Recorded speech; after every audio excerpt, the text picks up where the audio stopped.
आज के इस पॉडकास्ट में जिस चीज़ को हम ज़ेरे गौर लाने की कोशिश करेंगे that is none other than CGP की कहानी।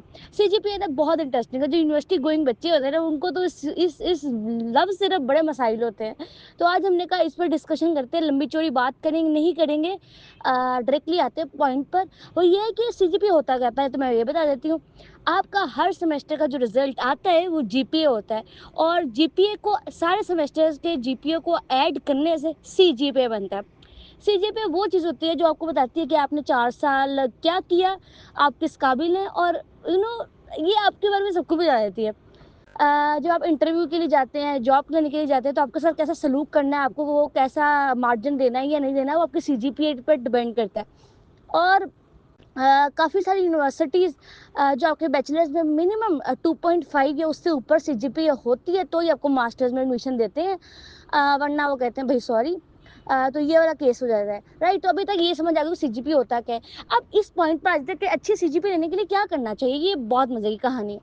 तो सबसे पहला पॉइंट तो वही आता है जो एक अक्लमंदाना तजवीज़ है, वो ये है कि आपको पढ़ना पड़ेगा। इसका तो कोई दो राय नहीं है, पढ़ना तो दोस्तों पड़ेगा ही पड़ेगा। तो अच्छी सीजीपीए लेने के लिए आपको पढ़ना पड़ेगा। लेकिन जैसे हर चीज़ को करने के बहुत सारे तरीके होते हैं, लेकिन कुछ इफेक्टिव वेज की अगर हम बात करें, शॉर्टकट की नहीं, मैंने इफेक्टिव वेज का पहले बता रही हूँ। बिकॉज मैं कहीं ना मुझे आप पुराने ज़माने का समझे शायद इस सोच में। वो ये है कि मैं हमेशा मानती हूँ, मेरा मानना रहा है कि जो स्टडीज़ में, पढ़ाई में शॉर्टकट्स ना लेकर आइए। बिकॉज़ शॉर्टकट हर चीज़ में होने चाहिए ये वो, लेकिन पढ़ाई में नहीं होना चाहिए। बिकॉज़ पढ़ने के लिए आई थिंक सो जितना आप डीप जाएँगे उतना ही आपको हेल्प आउट करती है वो चीज़, राइट? तो बात समझ आ गई? आई होप कि आई हो। सो मैं पहले जब दूसरी चीज़ पे आ जाती हूँ, दैट इज़ कि क्या करें? मैं कहती हूँ आप जौन सी यूनिवर्सिटी में हो ना, analyse the university, analyse the teacher, identify करो क्या करो। अब जानते हो जो भी कोर्स आप पढ़ते हैं, हम अच्छी तरह जानते हैं कि जो हमारे मेजर कोर्सेज होते हैं ना, मेजर कोर्सेज उनके ना क्रेडिट आवर्स ज़्यादा होते हैं। जिस कोर्स के क्रेडिट आवर्स ज़्यादा होते हैं ना, वो आपका मेजर कोर्स होता है, राइट। ऐसा ही होता है हर यूनिवर्सिटी में। तो आपने अपने जो मेजर कोर्स है उसमें बहुत अच्छा स्कोर लेने की कोशिश करनी है।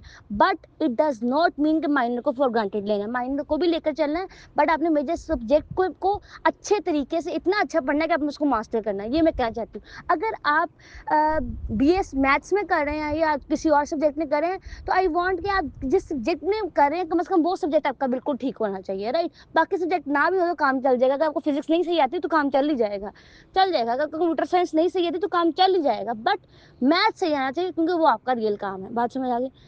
ओके।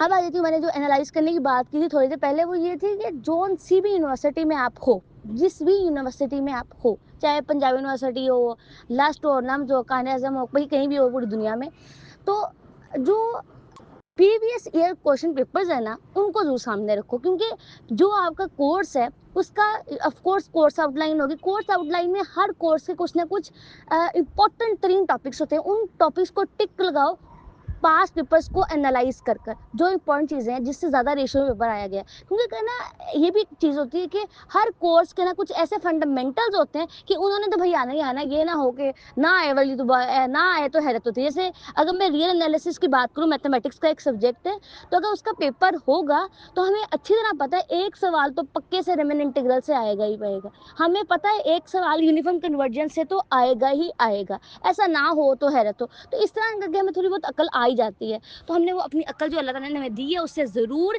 इस्तेमाल करना है। और आखिरी बात आ जाती है जो कि बहुत ज़्यादा इंपॉर्टेंट है, और मेरा इस पर फर्म बिलीव है, जेन ज़ी, एंजॉय करो प्रोसेस को। जौन सी भी डिग्री करो, बैचलर्स डिग्री, आई नो कि 4 साल 5 साल अपनी ज़िंदगी के एक चीज़ को देने हैं। तो जब आप इस चीज़ को एंजॉय करेंगे उतना ही आप उसमें अच्छा कर सकते हैं।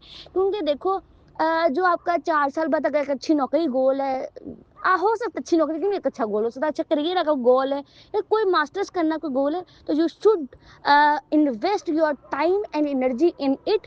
और साथ साथ इंजॉयमेंट का एलिमेंट डालो, क्योंकि जब आप इंजॉय करते हैं तो फिर मिरेकल्स होते हैं, right. So that is all from today's podcast. I hope कि आपने एंजॉय किया हो। अगर आप कुछ और टॉपिक्स पे पॉडकास्ट चाहते हैं तो नीचे कमेंट कर सकते हैं, और आप हमसे बहुत कुछ कर सकते हैं। इंस्टाग्राम पे फॉलो करना, सब्सक्राइब कर दीजिएगा, आपका बहुत शुक्रगुजार होंगे हम। ठीक है, that is all today from today's.